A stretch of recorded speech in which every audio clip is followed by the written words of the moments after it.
Lexie Hull reveals key shift that helped Fever erase 8-point first-quarter deficit against Lynx.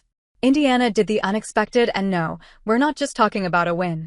If last year was about getting the reps in and learning the hard way, this year was supposed to be about turning that into wins. And sure, it hasn't been all sunshine and trophies, beating the defending champs one night and then falling to an expansion team the next. But the Fever finally cashed in when it mattered.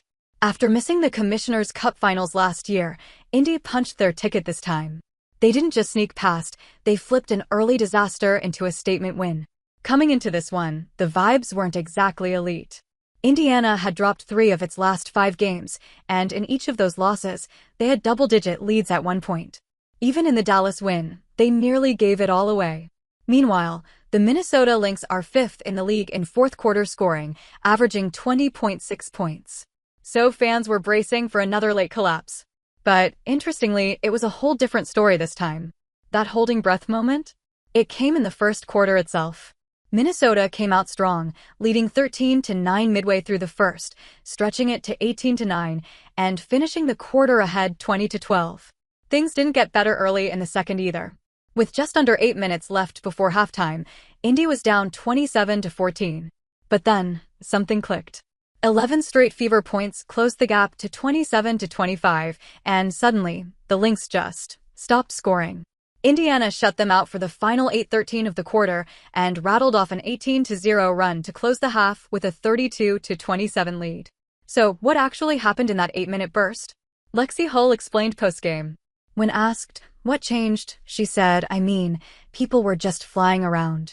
I think we were loaded up. We were helping each other on the defensive side. They would get slips and rolls, and there was someone there. So, I think we just trusted each other, and I think you saw that in the way, the quarter went out. You could feel that. Indiana really turned up the heat on defense.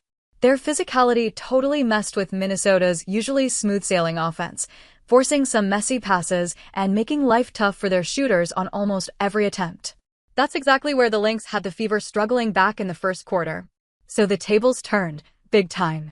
Even before tip-off, Hull had spoken about mirroring Minnesota's offensive patience and ball movement.